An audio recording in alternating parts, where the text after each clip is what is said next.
All right, so once again, now it's my time to have the great honor and the pleasure to introduce to you our keynote speaker, Maria Petri, educational advocate and consultant.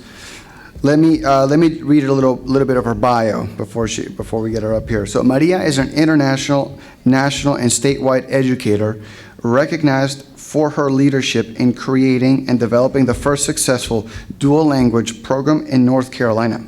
Fluency in multiple languages has been a part of her life since childhood.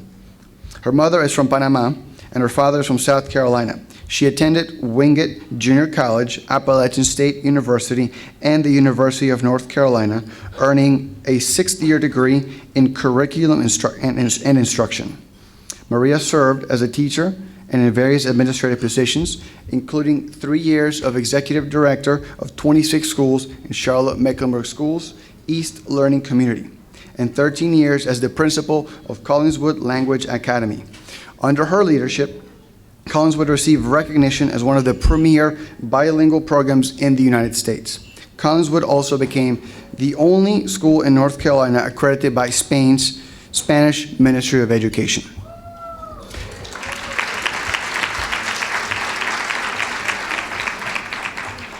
As a result of her leadership skills, Maria was awarded the National Milken Educator Award and the Latin American Excelente Award, sponsored by La Noticia, in the category Community Service Person of the Year in 2002. She believes that students who learn academics in 2 or more languages develop the ability to understand cultural barriers and strategies to compete globally in the 21st century. Please help me welcome to the stage our keynote speaker, Maria Petri.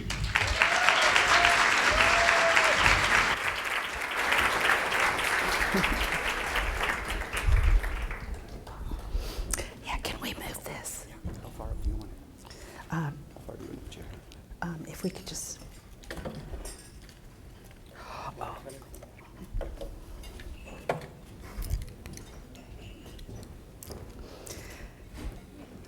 Wow. Thank you, Alvaro. Muchas gracias.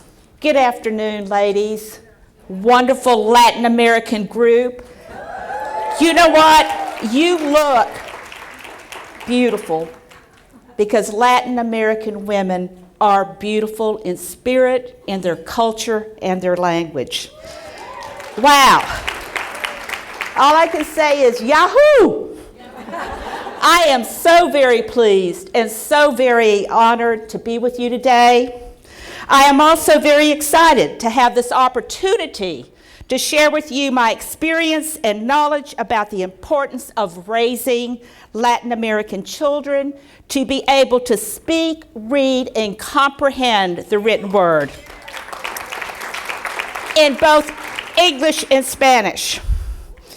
I am here to seek your understanding, to not make the same mistake that my Panamanian mother, who I love dearly, made by not speaking Spanish to me throughout my life and teaching me the importance of reading and writing. I have had to live with that lack of skill and sadness that has touched the very essence of my soul. Therefore, I ask you, I plead to you, do not make the same mistake even though your children may resist learning Spanish. Ignore them. And teach them, because when they are older like me, they will recognize the gift and appreciate all you did for them. They may not recognize it now, but they will. I'm in the business of enhancing bright minds in 2 languages. As the former principal of a bilingual dual language program, students learn Spanish and English through academics. That's math and science and other subjects. So I'm going to share with you today another program, a program and the rationale behind the importance of bilingualism but more importantly, the importance of biliteracy. So I will begin with my story. We all have a purpose in life, and we fulfill our purpose by how we interact with our family and our community and the greater society. The interactions is largely conducted through our mode of communication, and our actions affect the lives of many families and the people that we live with. My actions affected the lives of children and some families, particularly those who only spoke Spanish. I did not realize the purpose of my life or the gift from my mother and father of being born into a dual language home with a mother from Panama and a father from South Carolina until I began my career. You see, I learned Spanish at a very young age while my father served in the Korean War, and I lived in Panama. I then came to the United States when I was 5 years old, and I remember my first day at school. Many of you may remember feeling like this. I felt so sad. I felt isolated, separated. I could not understand why the teacher did not like my language and why my parents were told not to speak Spanish to me in the home anymore. The experience was sad, and I still feel that sadness, but it served me well into my career because that feeling has never left me. As I said earlier, we all have a legacy and a purpose in life. I did not know what mine was until I was appointed to serve and develop the first Spanish-English elementary academic program in North Carolina.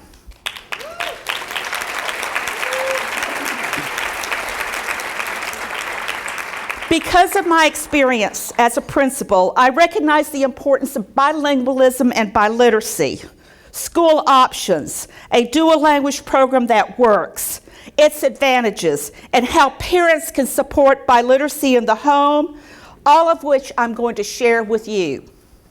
So let's begin with some interesting thoughts to support the need for us to embrace bilingualism and biliteracy by reviewing the rationale and need.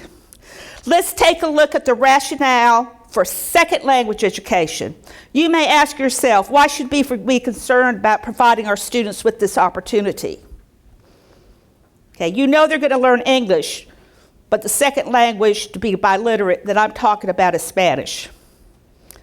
First, isn't it ironic that the United States is short on language expertise needed for national defense, international business, and local government services at the same time that unprecedented numbers of immigrants are arriving in the United States fluent in languages other than English?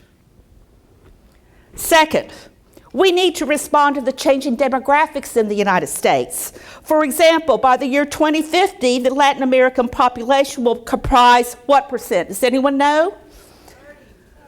25 to 30% of the nation's population.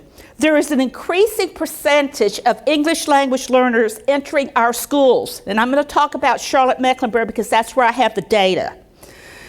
But a question you need to ponder is, are we prepared for them? The year 2006, 10 years ago, there were 15,562 ELL students in our public schools in Charlotte. Let's progress forward 10 years. What has been the growth rate? Does anybody know? 50% growth rate in 10 years. We are now at 30,910 documented ELL students in our schools, Latinos. Just for you to know, and you can figure this out, if an average school has 850 students, and you divide by 3910 students, how many schools is that? We're looking at about 36 elementary schools. Wow. So when bonds come up to build schools, we need to vote yes. Third, our future leaders need to be biliterate and bilingual, which means they are able to speak, listen, read, and write in 2 languages and have multicultural skills. By having these skills, our future leaders, our students, will be far more competitive in the future workplace than those students who do not have these literacy skills. There is an increasing business demand for people who speak more than 1 language. Right now, companies are attaching signing bonuses for bilingual executives in our major corporations. The value of Spanish for the United States society is large, given the important economic role that the Spanish-speaking countries are playing in the international market. Now more than ever, we need to view second language learners as gifts to our future economy. The 4th rationale is that learning a second language has a very positive benefit on the brain. Did you know that the brain is a muscle? And the more we use it, the stronger it gets. How many of you have heard of luminosity? Luminosity, you get that on the internet a lot. Well, that's a computer program to train your brain. Now that I'm retired, I'm given contemplation to start using it in addition to taking Prevagen every morning. I don't know if any of you see advertised Prevagen. That's a vitamin for the brain. Just a little side. Swedish scientists discovered that learning a second language can increase the size of your brain. I know what this is. Magnetic resonance imaging, MRIs, are used in the study to better understand the cognitive benefits of learning a second language when we hear, understand, and produce the second language. When the imaging of second language persons are studied, there were visible effects on the brain, which you can see on the slide here. The brain to the right is darker. That's because it's thicker and larger. So they have found out that there is, in the cortex, it's larger areas of our brain related to language learning. Now, how many of you are totally bilingual and over the age of 20?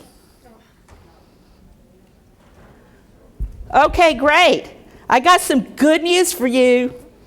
Great news for you. This effect on your brain, you have increased verbal fluency. You can do 2 tasks at once. How about that? Talk on the phone and do your type on the computer and all that stuff. You have greater intelligence because you have stronger cognitive development. Now, what do I mean by cognitive development? I mean you're creative. You've got critical thinking skills. You can compare, analyze, you can infer. You are one group of smart people.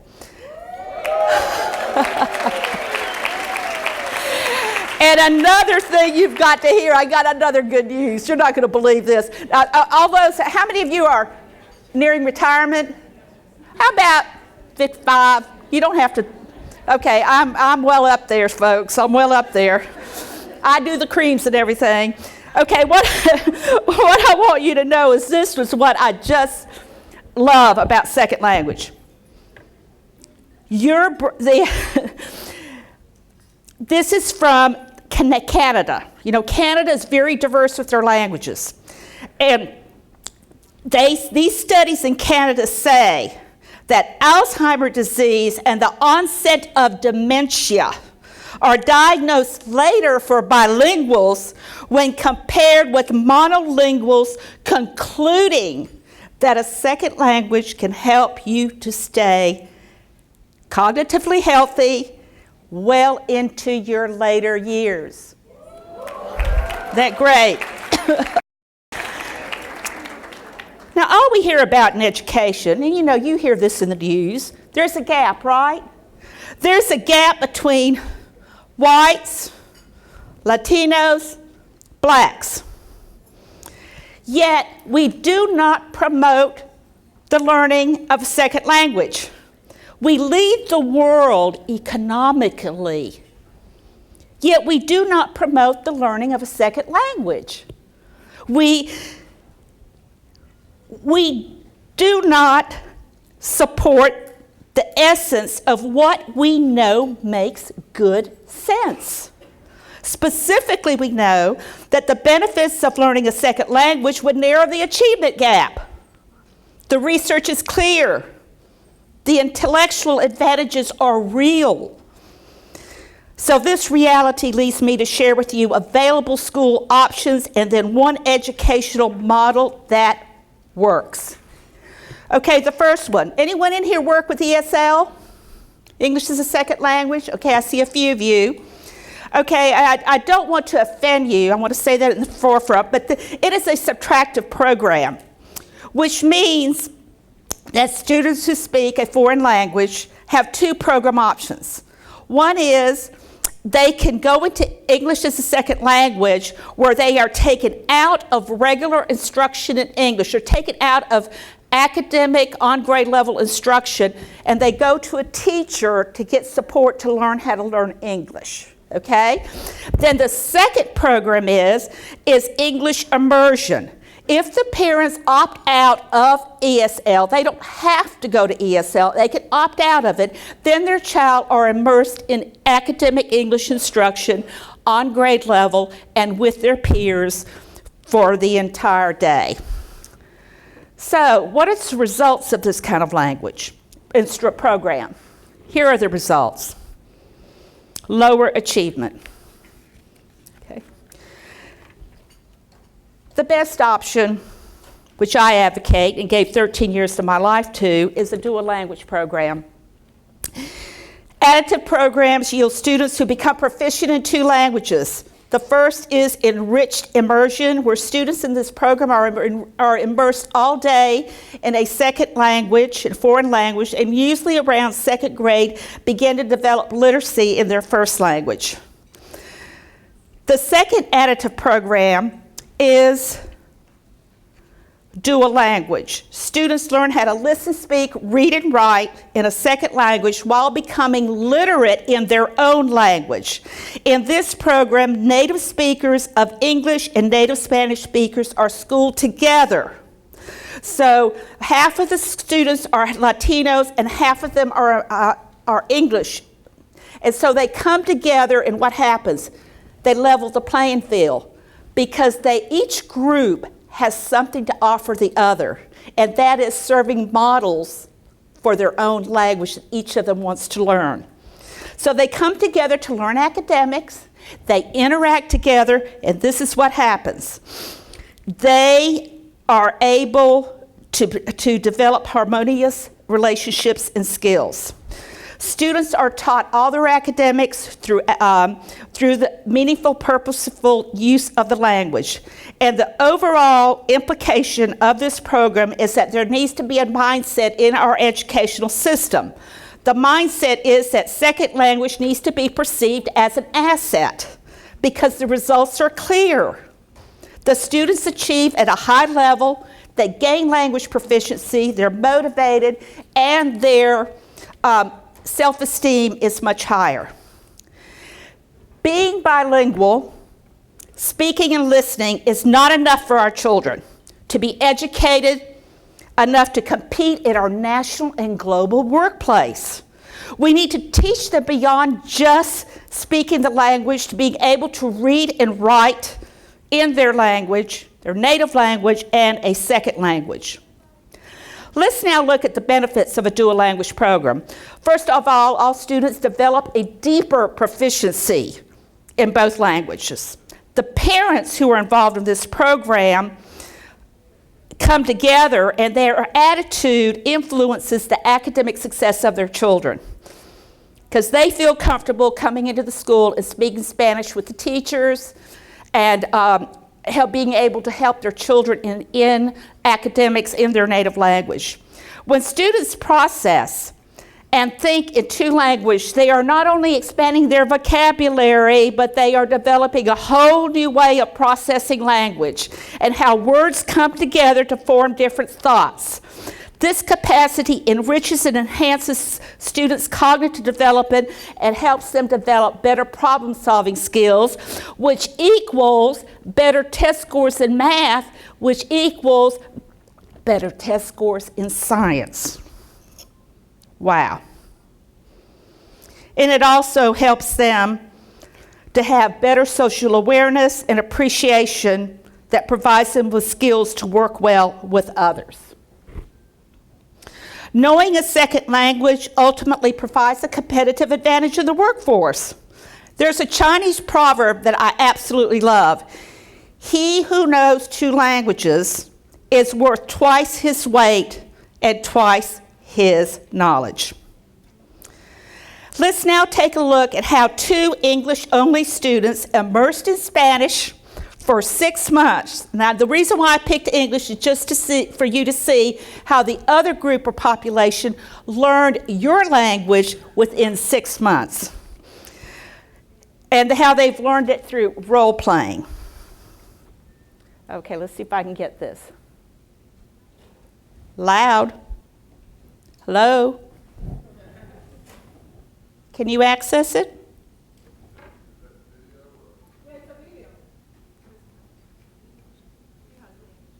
I'm trying to go back. It was playing. It was playing? Okay. Can you access it? Children learn a second language easily up to the age of 10. Teachers expose students to academic language in various ways, through books, through poetry, and through computers. I'm going to let our tech specialists take advantage of what they're doing. But using strong teaching techniques, a second language develops quickly for our children. And this is a strong statement for native Spanish parents. La pera. Qué rica es esta. Now the other one. ¿Qué fruta?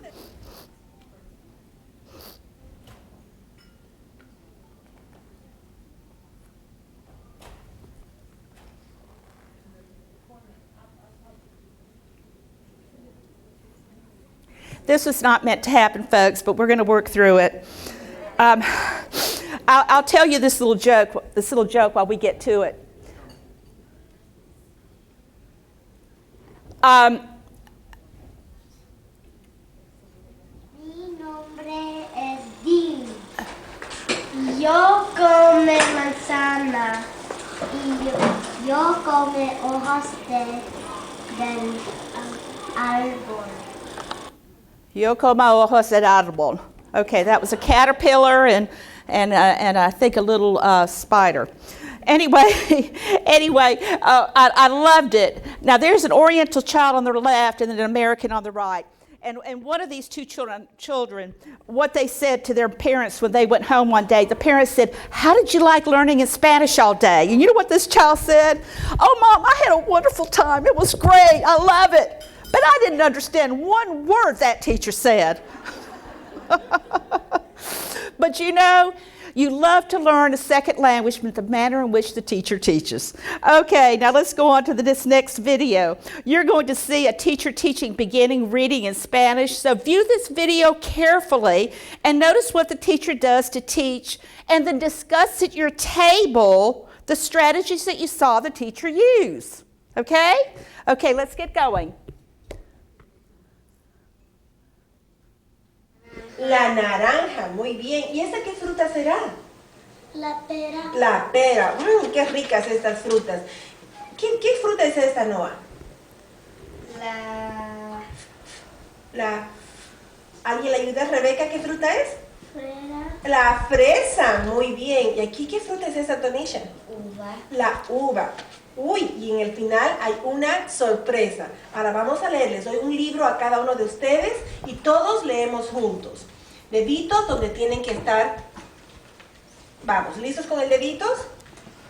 La fruta. Muy bien, abren el libro. La fruta. Muy bien, mi amor. A ver, abre ahora.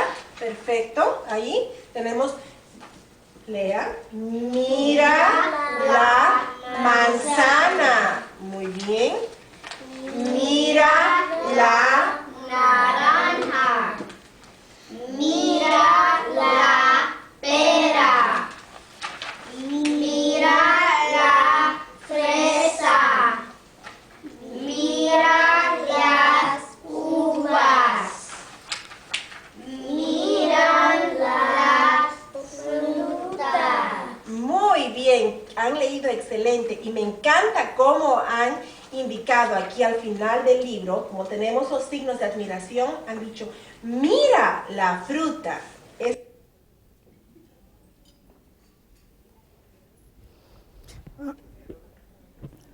Okay. Okay, can you talk for a minute about what strategies you saw the teacher use? And could anyone share with me any of the strategies you saw used?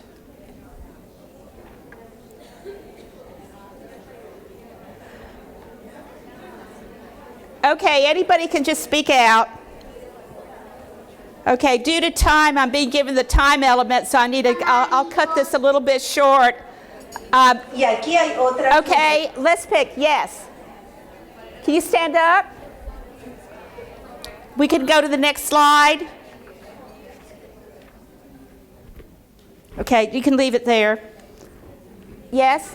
What I saw students talking straight in Spanish. There was no in between English and Spanish, just plain Spanish, and they felt comfortable talking to us. It's total immersion in Spanish, and what was good is that half of those students were Americans and half of them Spanish. Okay? Yes? She used visuals, so that way when the children see the fruit at the store, they can associate it with the word that they already know. Okay, the visual examples and the visual objects made the story understandable.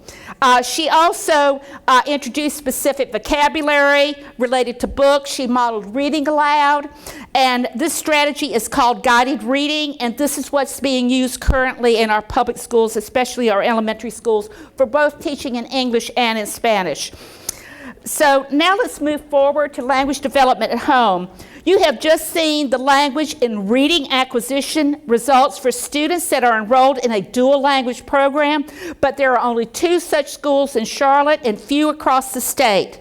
These schools are magnets and they have a limited number of seats, unfortunately.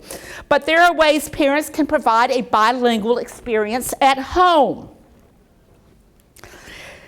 Remember, the brain is your muscle. Now, this is one thing that I have to tell you works.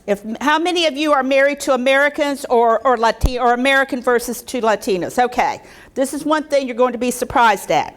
First, ask yourself, what language are you speaking to your child? If your native language is Spanish, you speak to your child in Spanish. And vice versa. If your native language is English, you speak to your child in English. And if one parent is English and the other are native Spanish, just be sure that the parents use their native language. Now, when you're doing a family discussion, then you can decide on which language you want to use. But if I'm the mother, I'll only speak to my child in Spanish. The father only speaks to the child, especially when they're together, okay? They're not going to confuse them. That is a myth. You're not going to confuse them or make them crazy. You're going to make their muscles stronger. Remember that. So and you are the first teachers of your child. Your goal is to provide them with optimum expressive language. So you want to stimulate your child's muscles to make them stronger. Okay, let's pretend that this is a brain. Okay? And here are, the outside of the brain. And you're a mother. And what you're going to do is you've got a 2 or a 3-year-old or a 4-year-old, maybe even older. You're going to say to your child, would you like a cookie? And the child's going to say, yes. And then you're going to say to the child, what kind of cookie do you want? Do you want a chocolate chip cookie or a vanilla cookie? The child says, chocolate chip. And then you say, repeat, I want a chocolate chip cookie. And the child repeats, I want a chocolate chip cookie. And the parent says, okay, go to the counter and get the cookie jar and select the chocolate chip cookie. So the child goes to the counter and gets the cookie jar and selects the chocolate chip cookie. Okay, what happened here? As the parent talked, it wasn't one words. What did she do? She modeled complete sentences. She had the child complete a complete sentence.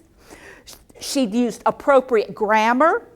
She had the child make a decision on what kind of cookie he wanted, and then to go to the location of the cookie. So when you have really deep expressive language and have those conversations, even at that young age, they're receiving the language and they are doing what you want them to do. So what ends up happening by the time the child is 10 and you're speaking to them a second language, this is the brain you're going to have. Okay.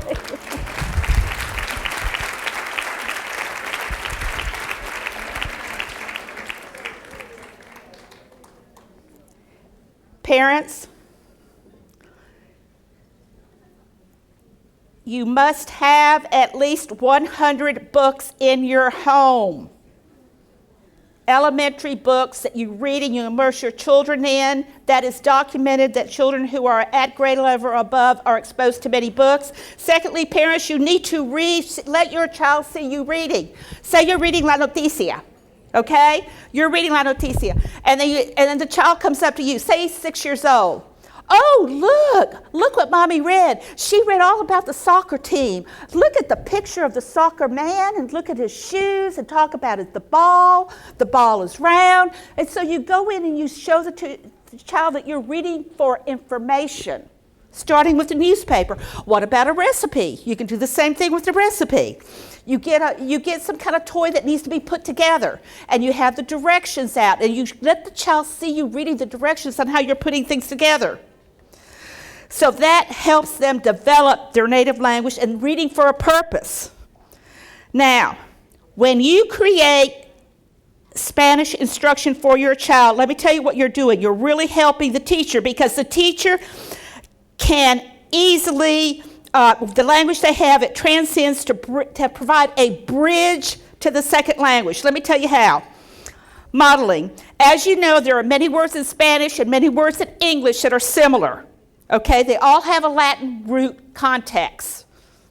That's what it's called cognates. You know, cuando dice color, color, artista, artist.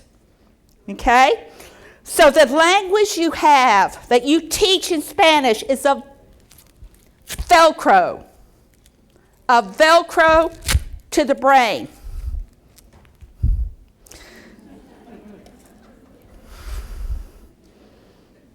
For example, you're in your house and you teach this child, este es un triángulo. Hay tres puntitas en un triángulo.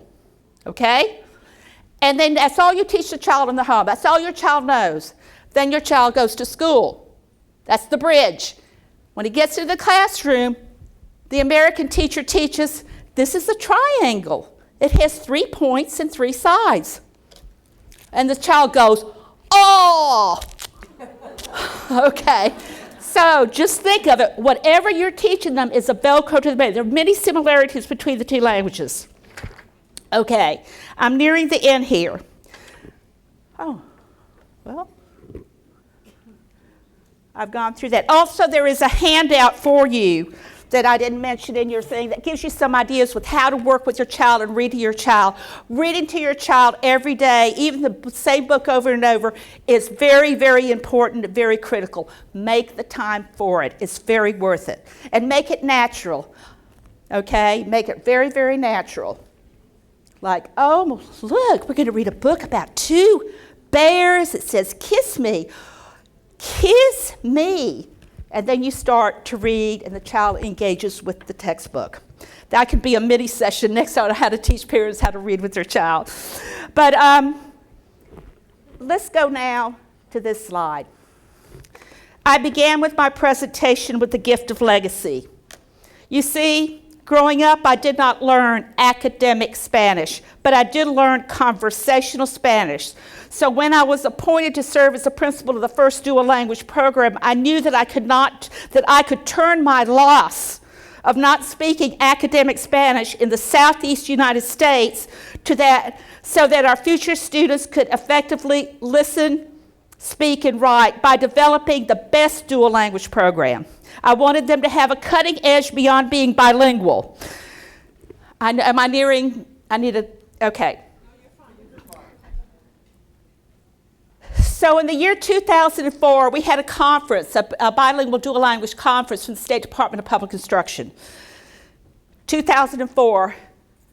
2 weeks later, I got a letter from the consulate, the embassy in Washington, D.C., saying that several people had visited the school from Spain and that they wanted to recommend Collingswood to be inducted into the International Spanish Academies.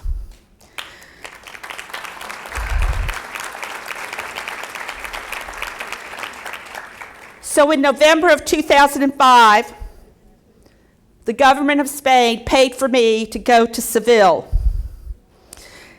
The first day we were here at Alcázares Reales or Reales Alcázares. And then we were inducted at the University of Seville. In this room to the right, you see the big archways? The rooms were like, I would say 2.5 stories taller than this room. Massive. The doors were tall, para los caballos pueden entrar el cuarto, so that the horses could come in. Big, massive hardwoods. Then at the front was the king and queen of Spain. Okay? All velvet. If you go to Spain, what do you see? Lots of rich red velvet. Cushions. So I was sitting there by myself now with all people from Canada and the United States who were being inducted as well. And they put a picture of Collingswood up there. And I looked at it and I felt so humble. And then we left to go outside for a break. And as we were going out the door, the massive door, this gentleman said to me, we had a conversation, he said to me, you know, this is the very room where King Ferdinand and Queen Isabella received Christopher Columbus. At that moment, I said, sir, what? I realized the importance Spain has on education in this historical place. And I went back into that beautiful room and I sat down on that red, beautiful cushion and I looked up where King Ferdinand and Queen Isabella were sitting. And I sat and I had bone chills. And I felt so humble. And I felt this is why I was born into a dual language home, is to make this happen for the Spanish community and the Americans. And it was such a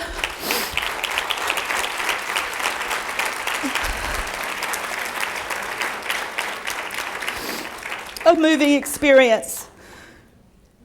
After that, for 4 more years, I traveled to Spain, and I was so honored. Each time I went, they asked me to speak. But now I'm retired from that, and I've brought closure to my experience there, but the legacy lives on.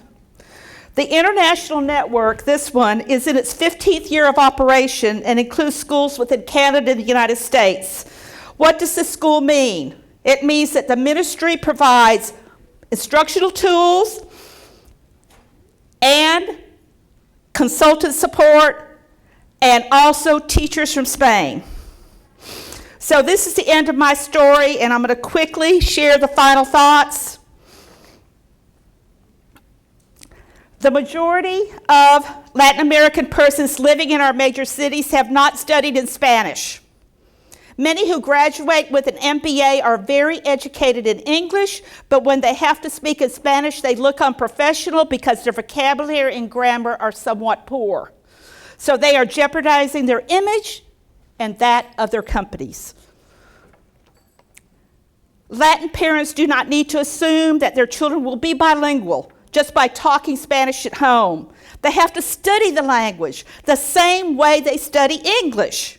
And they have to study not only for cultural reasons, but for economic ones. Kitchen Spanish or Spanglish is not going to be enough. Americans need to understand that we are in a global economy, and although English is in fact the business language of the world, I submit to you that the best language for business is always the language of the customer. We need to be literate in another language, in the same way we need to be computer literate. Bilingual education should mean the study of another language for everybody. All children deserve the opportunity to learn a second language. There are persons who fight bilingual education for political reasons. We need to join together and make it clear that it is an economic issue. There are misunderstandings. For example, the Spanish language does not need to compete with English in the United States. Why can't they live together? Spanish should prosper as a second language like English prospers as a second language in many European and Asian countries. We should raise our children now not only to just be isolated with the Spanish culture, because we're in America, but we should raise them to love our city. We should raise them to love the United States of America and the American culture and society. We should raise them as cultural citizens who are able to communicate and practice their future career opportunities with equal skills in Spanish and English. This brings to a close my presentation to you. I have enjoyed sharing the gift of my legacy with you, and I invite you to join with me in helping all of our Spanish students to value, develop, and embrace their abilities to speak, listen, read, and write in their native language. Ha sido un placer estar compartiendo con ustedes esta tarde.